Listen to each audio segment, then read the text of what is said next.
शब्बीर ने पाकपतन में एक ऐसी लड़की को देखा है जो शादी न होने की वजह से अपने घर वालों के लिए बोझ समझी जा रही थी, लेकिन एक दिन इस लड़की की तकदीर बदल गई।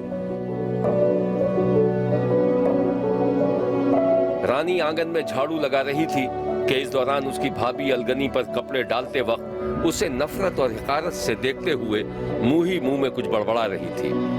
रानी को एहसास हो गया था कि उसकी भाभी उसी को बुरा भला कह रही थी। रानी ने झाड़ू रोक ली और पलटकर भाभी को मुखातिब कर लिया। एक पता नहीं झाड़ू देख के अपने आप को क्या समझती है,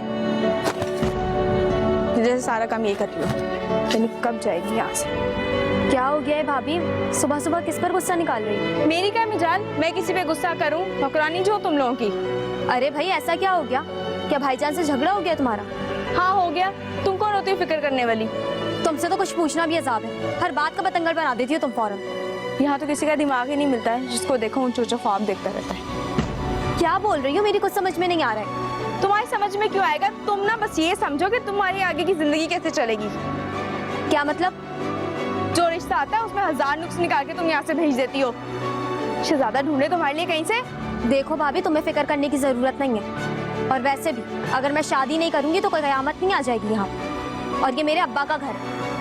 अब्बा के घर पे हो, हर वक्त तो हमारे सर पे बोझ बनी रहती हो तुम, और तुम्हारे अब्बा हर वक्त अपनी बीवी के कदमों में पड़े रहते हैं। भाभी जरा बोलने से पहले कुछ सोच लिया करो कि क्या बोल रही हो। मेरा ना मुंह ना लगो तुम। आई बड़ी। रानी की भाभी कपड़े अलगनी पर डालकर पैर पटकते हुए वहां से चली गई और रानी उसका मुंह देखती रह गई।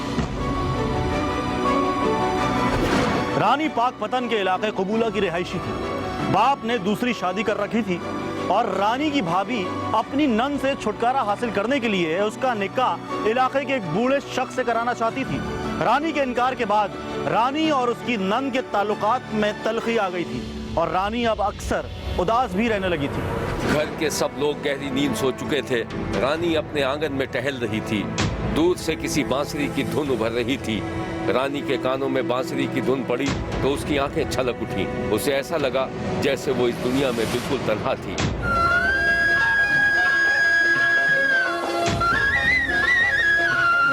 रानी का जी चाहा कि वो घर की छत से कूदकर खुदकुशी कर ले। वो खुदकुशी के इरादे से अभी छत की मुंडेर की तरफ बढ़ी ही थी कि उसके फोन की घंटी बजने लगी। रानी ने पलटकर देखा तो फोन चारपाई पर पड़ा हुआ था। रानी बोझल कदमों से पलंग तक गई और उसने फोन उठा लिया। हेलो, कौन बात कर रहा है? जी मैं उमर फारूक बात कर रहा हूँ रहीम खान से। आपको किससे बात करनी है? नईम से बात करनी है मैंने। ये किसी नईम का नंबर नहीं है। अच्छा जी, माफ कीजिएगा। Wrong number. रानी ने फोन बंद कर दिया। अभी वो छत की मुंडेर की तरफ बढ़ी ही थी कि फोन की घंटी दोबारा बजने लगी।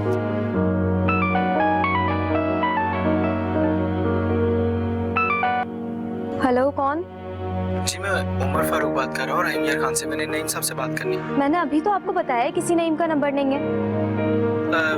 हैरत है, वैसे नंबर तो यही है। आप कौन? आपको मेरे नाम से क्या? मैं कोई भी हूँ। बात तो सुने।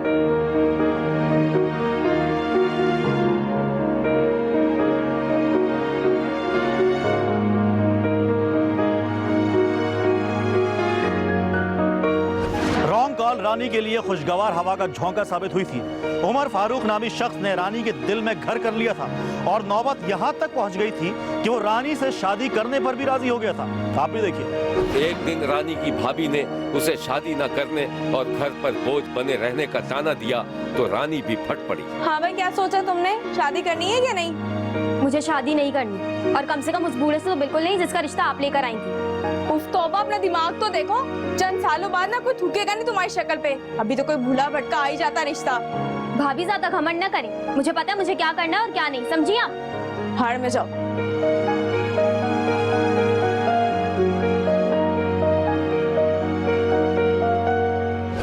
इस वाक़े के बाद रानी ने पाकपतन से भागकर रहीम यार खान जाने का फैसला कर लिया था, लेकिन वो उमर से आखिरी बार पूछना चाहती थी कि वो उससे शादी करेगा भी या नहीं।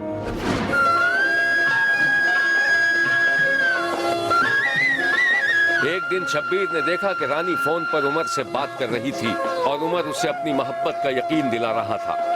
देखो उमर, तुम मुझे धोखा तो नहीं दोगे ना? तुम पागल हो गई हो क्या? अरे भी मुझे ऐसा क्यों समझती हो तुम? तुम एक बात अच्छी तरह से समझ लो, मेरा कोई नहीं है वहाँ आगे पीछे। अगर तुमने मुझे धोखा दिया तो मैं रास्ते में ही रुल जाऊंगी। अगर तुम्हें यकीन नहीं आता तो कल बस पकड़ो और रहीम खान आ जाओ। मैं आ भी जाऊंगी, मजाक नहीं कर रही हूँ। अरे भाई कैसे यकीन दिलाऊं तुम्हें? हाँ बोलो। ठीक है, मैं कल ही आती हूँ। हाँ, सामान वामान में रख लूंगी, तुम फिक्र मत करो।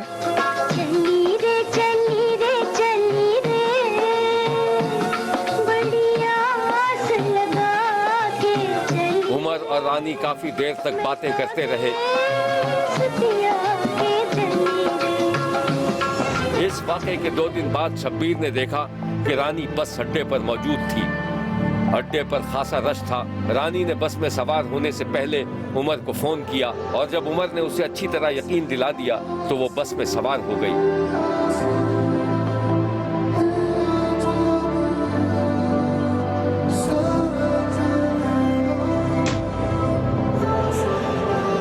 थोड़ी देर बाद बस रवाना हुई तो रानी को अचानक वसवसों ने घेर लिया। उसे लगा जैसे वो एक बड़ा धोखा खाने जा रही थी। उसे यूं लगा कि बस से उतरते ही उमर उसे धोखे और बहाने से कहीं ले जाएगा और फिर उसकी आबरूरेजी के बाद उसे छोड़कर फरार हो जाएगा। या फिर मुमकिन है कि उमर का ताल्लुक किसी ऐसे गिरोह से हो जो औरतों का कारोबार करता हो।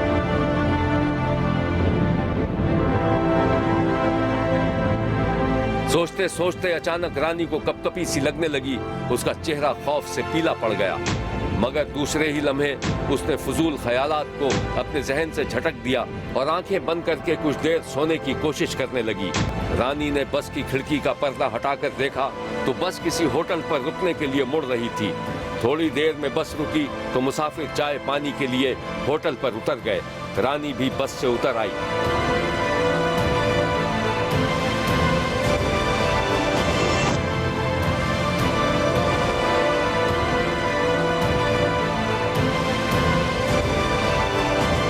अकेली होने की वजह से लोग उसे अजीबोगरीब नजरों से देख रहे थे।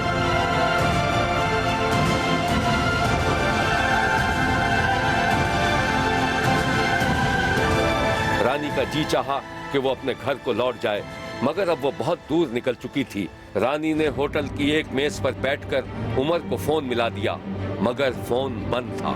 रानी ने घबराहट के आलम में 2-3 बार फोन मिलाया, मगर फोन मुसलसल बंद जा रहा था।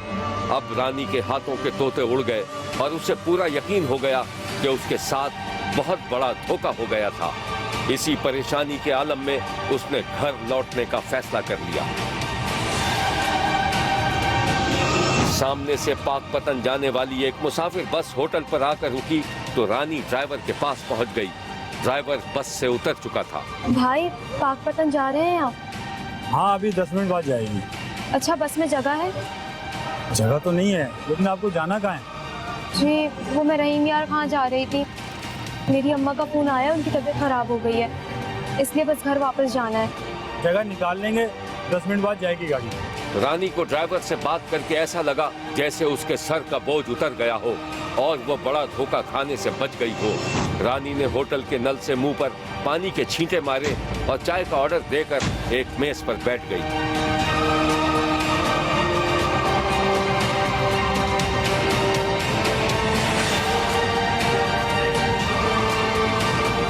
रानी को यकीन हो गया था कि वो बड़ा धोखा खाने जा रही थी, क्योंकि दौरान सफर उमर ने ना तो रानी को फोन किया और जब रानी ने फोन किया तो उसका फोन बंद था। अभी रानी इन्हीं ख्यालात पर डूबी हुई थी कि इसी दौरान अचानक उमर का फोन आ गया।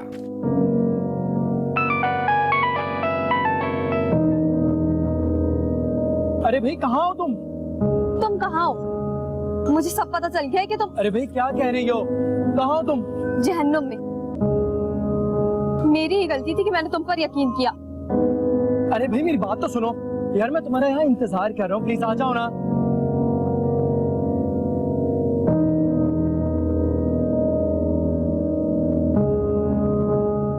रानी ने धड़कते दिल के साथ उमर की बात का यकीन कर लिया।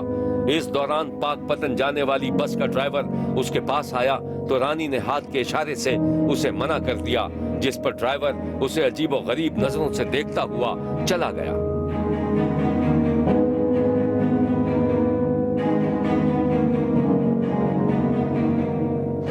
इस कहानी की मजीद तफसीलात हम आपको दिखाएंगे, लेकिन एक ब्रेक के बाद। कहीं जाइएगा मत, क्योंकि कोई देखे ना देखे, शब्बीर तो देखेगा।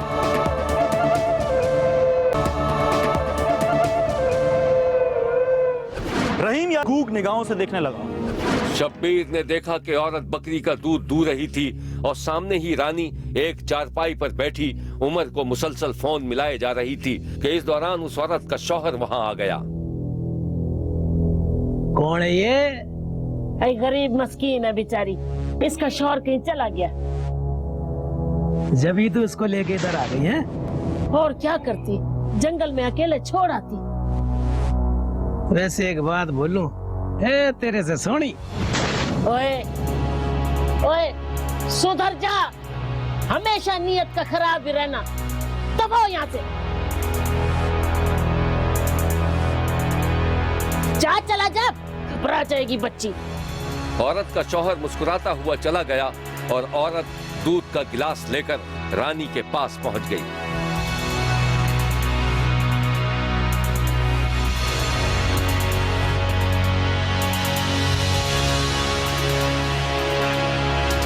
ये ले दूध पी ले, पता नहीं कब से भूखी है।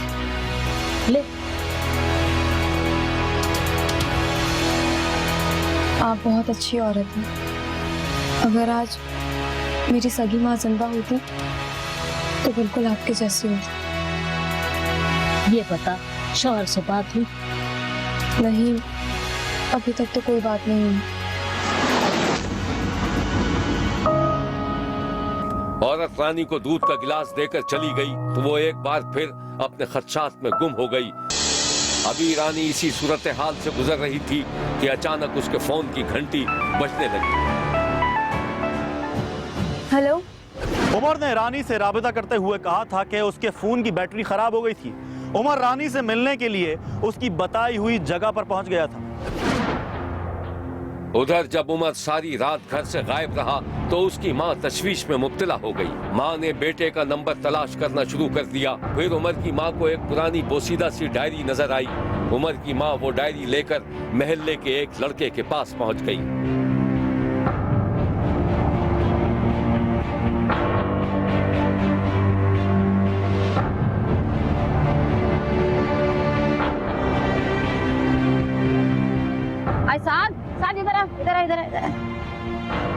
अरे मेरे चांद, जरा इसमें उमर का नंबर ढूंढियो।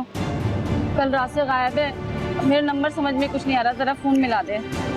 लड़के ने डायरी से उमर का नंबर निकाला और अपने फोन से नंबर डायल करने के बाद फोन उमर की माँ को थमा दिया। फोन उमर के बजाय रानी ने उठाया था।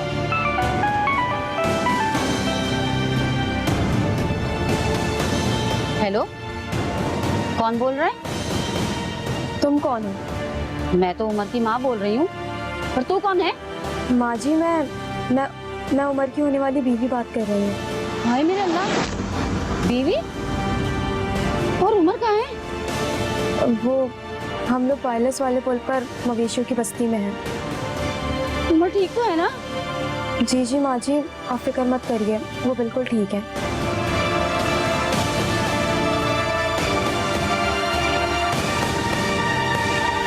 उधर उमर की माँ अपने बेटे को फोन कर रही थी और उधर उमर का बाप थाने पहुंचकर अपने बेटे के अगवा का मुकदमा दर्ज करवा रहा था। पुलिस उमर का सुराग लगाती हुई जब वायरलेस पुल की बस्ती में पहुंची तब तक उमर और रानी कराची जाने के लिए ट्रेन में सवार हो चुके थे।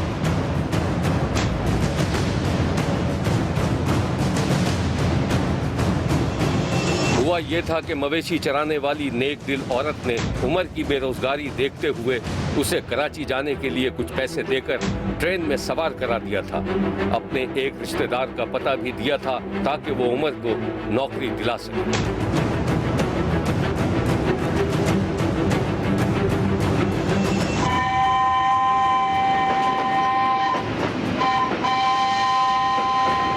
शब्बीर ने देखा कि ट्रेन आहिस्ता आहिस्ता कराची स्टेशन पर रुकने ही वाली थी।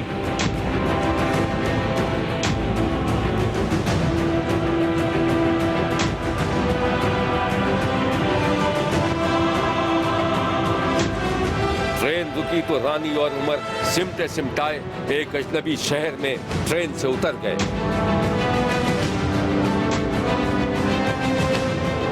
उमर ने जेब से पर्ची निकाली और मुताल्लिका शख्स का नंबर देखने लगा। फिर उसने नंबर जेब में रख लिया और रानी को एक स्टॉल पर ले गया। पुलिस ने रहीम यार खान पुलिस की दरखास्त पर उमर और रानी को गिरफ्तार कर लिया था। रहीम यार खान पुलिस को मवेशी चराने वाली औरत सारी तफसील बता चुकी थी, इसलिए रहीम यार खान पुलिस ने कराची पुलिस को उनके बारे में पहले से ही आगाह कर दिया था। और जब वो दोनों कराची पहुंचे तो उन्हें गिरफ्तार करके रहीम यार खान ले जाया गया था। उमर ने स्टॉल से कोल्ड ड्रिंक खरीद कर रानी को दी। पैसे देने के बाद वो दोनों जैसे ही प्लेटफॉर्म से बाहर निकलने के लिए बढ़े, एक पुलिस एहलकार ने उन्हें रोक लिया।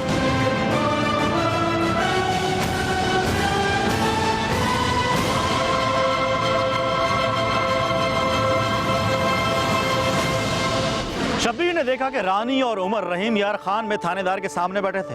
थानेदार के सामने उमर ने बताया था कि वो और रानी एक दूसरे से मोहब्बत करते थे और शादी करने वाले थे कि पुलिस ने उन्हें गिरफ्तार कर लिया। इसी दौरान उमर की मां भी थाने पहुंच गई थी। मां ने बेटे को गले लगाया और रानी के सर पर भी शफकत से हाथ रख दिया। रानी ने सर झुकाकर अपने होने वाली सास का शुक्रिया अदा किया और फिर थानेदार ने मुस्कुराते हुए उन्हें जाने की इजाजत दे दी।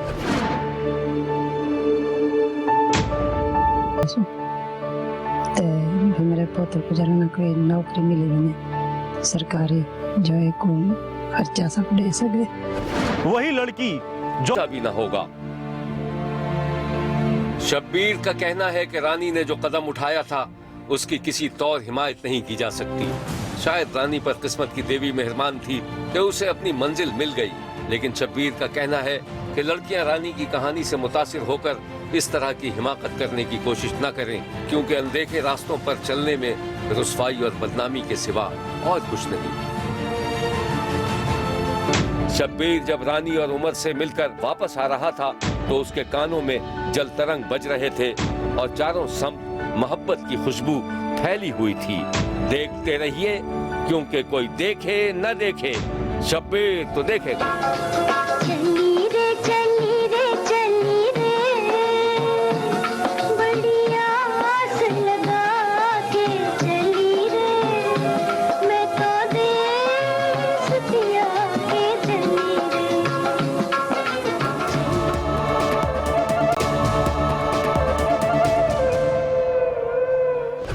शब्बीर ने डेरा गाजी खान के नवाई इलाके में एक लड़की को देखा है जिसकी जिंदगी ने अचानक पलटा खाया था, और ये नतीजा था एक रॉन्ग कॉल का। आप भी देखिए। शाहिदा नामी लड़की कपड़े धो रही थी जो एक बड़े से टब में भीग रहे थे, और वो एक एक कपड़ा निकालकर उसे डंडे से पीटती जाती, फिर निचोड़कर एक तरफ रख देती।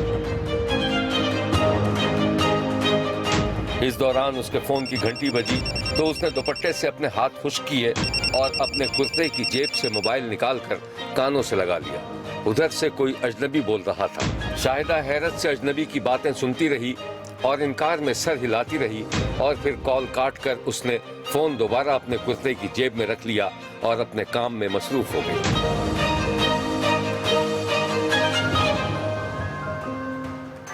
ये डेरा गाजी खान के नवाई गांव खाकी की रिहायशी 18 साल शाहिदा थी जो मैट्रिक की तालिबा थी, जिसकी रॉन्ग कॉल पर डेरा गाजी खान के जहांजेब नामी लड़के से दोस्ती हो गई थी। जहांजेब की तो जैसे लॉटरी निकल आई थी। शाहिदा से रॉन्ग नंबर पर दोस्ती के बाद जहांजेब अपने दोस्तों को जरा सी बात बताया करता था। वो शाहिदा को फोन करता और कभी कभी शेखी मारने के लिए अपने दोस्तों को भी शाहिदा की बात सुनवा दिया करता था। अच्छा शाहिदा, मैं तुम्हें बाद में कॉल करता हूँ, ठीक है? हाँ ठीक है, ओके, अल्लाह हाफिज। जहांजेब ने फोन बंद किया तो उसका दोस्त उसे हैरत से देखने लगा। यार आवाज तो बड़ी अच्छी है। हाँ यार, मैं तो इसके इश्क में पागल हो गया हूँ। इसके सिवा मुझे कुछ और दिखाई नहीं दे रहा। अबे तूने देखा भी है इसे? कहीं आड़ी टेढ़ी ना निकल आए, वरना तेरी तो गई पूरी जिंदगी। अबे तेरी तो ज़बान ही बहुत काली है। तो बेफिक्र रह, तेरे ख्वाबों से भी ज्यादा खूबसूरत है वो। चल खैर, क्या सोचा तूने? सोचना क्या है यार, बस शादी करूंगा उसके साथ। और उसके घर वाले नहीं माने तो भगा के ले जाऊंगा। ओ भाई, ओ पागल मत बन, समझा ना? उसके घर वाले देहाती हैं, काट के खा जाएंगे तुझे। बेवकूफियां करता है। तुझे क्या पता क्या चीज होती है? तुझे अपना काम कर और मैं भी जाके जरा बैलेंस डलवाऊं। आज पूरी रात बात करनी है उससे। दोस्त कहकहा मारता हुआ रुखसत होने लगा और जब जहांजेब जाने के लिए मुड़ा तो ठोकर खाकर गिर पड़ा। दोस्त ने पलटकर देखा और एक जोरदार कहकहा लगाकर रफू चक्कर हो गया। जहांजेब और शाहिदा की दोस्ती शदीद मोहब्बत में तब्दील हो चुकी थी और अब इन दोनों ने शादी करने का फैसला कर लिया था। उस दिन शब्बीर ने देखा कि स्कूल की छुट्टी हुई तो शाहिदा भी दूसरी लड़कियों के साथ स्कूल से बाहर निकली। बाहर निकलकर वो एक तरफ होकर खड़ी हो गई। थोड़ी ही देर में जहांजेब मोटरसाइकिल लेकर स्कूल के गेट पर पहुंच गया। शाहिदा ने नकाब से चेहरा छुपाया हुआ था। जहांजेब को देखकर शाहिदा खुद आगे बढ़ गई। पहचाना नहीं मुझे? कैसे पहचानता? तस्वीर तो भेजी नहीं थी तुमने। देखो मैंने पहचान लिया तुम्हें। हाँ वो इसीलिए तो मैंने तस्वीर भेजी थी। आओ चलो चलते हैं। कहाँ जाएंगे हम? मेरी बहन के घर पे बात कर ली है मैंने। मुझे बहुत डर लग रहा है। देखो डरने की कोई जरूरत नहीं है, मैं हूं ना तुम्हारे साथ। बैग क्या है तुम्हारा? वो तो मैंने अपने दोस्त के यहाँ भिजवा दिया। अच्छा चलो ठीक है, आओ बैठो।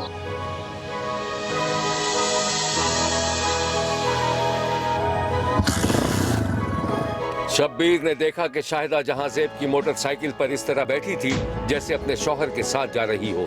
थोड़ी देर में जहांजेब ने एक घर के सामने मोटरसाइकिल रोकी और दरवाजा खोलकर अंदर दाखिल हो गया।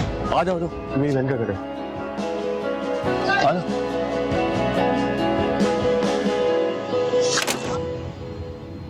बाजी बाजी कहाँ रह गई यार? शाहिदा हैरानी की तस्वीर बनी अंदर पहुंची तो जहांजेब की बहन बाहर आती। क्या हुआ जहांजेब?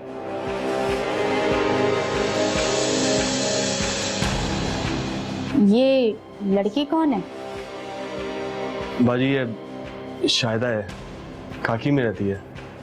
तो बाजी मैंने इससे निकाह करना है।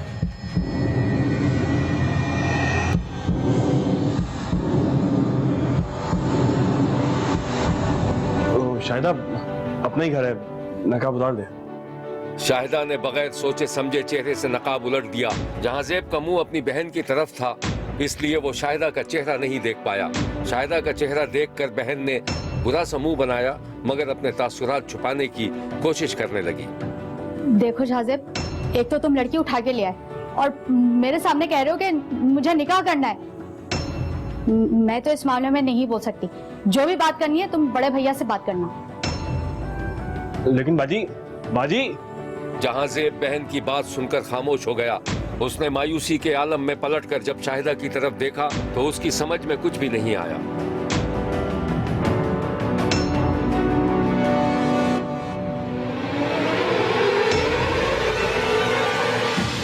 इस कहानी की मजीद तफसीलात हम आपको दिखाएंगे लेकिन एक ब्रेक के बाद।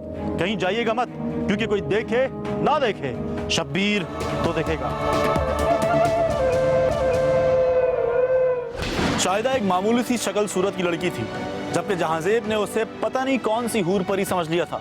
शाहिदा का चेहरा देखकर जहांजेब के इश्क का भूत भी तेजी से उतरने लगा था मगर अब तो तीर कमान से निकल चुका था।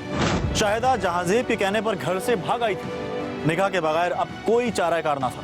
शब्बीर ने देखा कि जहांजेब शाहिदा का हाथ मोहब्बत से थामे इंतहाई मायूसी के आलम में बहन के घर से निकल रहा था। घर से निकलकर वो मोटरसाइकिल के पास खड़ा काफी देर तक कुछ सोचता रहा। अब क्या होगा जहांजेब? नहीं कुछ नहीं होगा। अब तुम्हारा हाथ थामा है तो छोड़ूंगा तो नहीं। आओ बेटा।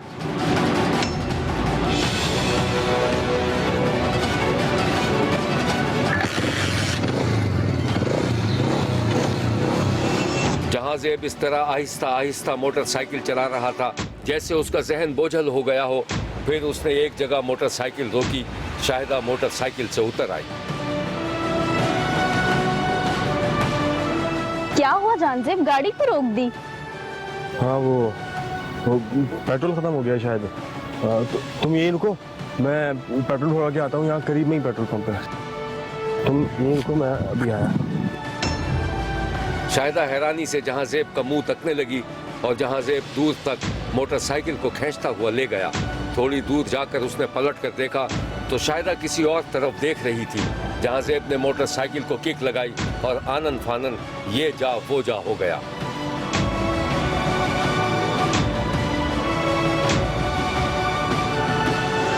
काफी देर तक जब जहांज़ेब वापस न आया तो शाहिदा का माथा ठनका। उसने जहांज़ेब को फोन मिलाया मगर फोन बंद था। अब शाहिदा के हाथ पांव फूल गए। वो सर पकड़कर सड़क के किनारे बैठ गई। सामने से गाड़ियां गुजर रही थीं। शाहिदा ने एक भरी हुई सुजुकी को हाथ दिया और फिर उस पर सवार हो गई। जहांज़ेब शाहिदा को सड़क के किनारे छोड़कर फरार हो गया था।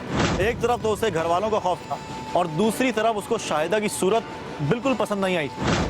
शाहिदा सुजुकी से उतरकर सीधा इलाके के एक जमींदार के घर मदद के लिए पहुंच गई। शब्बीर ने देखा कि शाहिदा एक बड़े से फाटक पर दस्तक दे रही थी। चौकीदार ने दरवाजा खोला तो शाहिदा ने जमींदार से मिलने के बारे में बताया। चौकीदार शाहिदा को अंदर ले गया और उसे बड़े से आंगन में छोड़कर खुद अंदर चला गया। थोड़ी देर में जमींदार बाहर निकल कर आया तो उसने शाहिदा के सर पर शफकत से हाथ रखा, उसकी दुख भरी दास्तान सुनी और उसे मदद का यकीन दिलाते हुए पुलिस को इत्तला कर दी, जिसने शाहिदा के वालिदैन की तलाश शुरू कर दी थी। ये है वो लड़की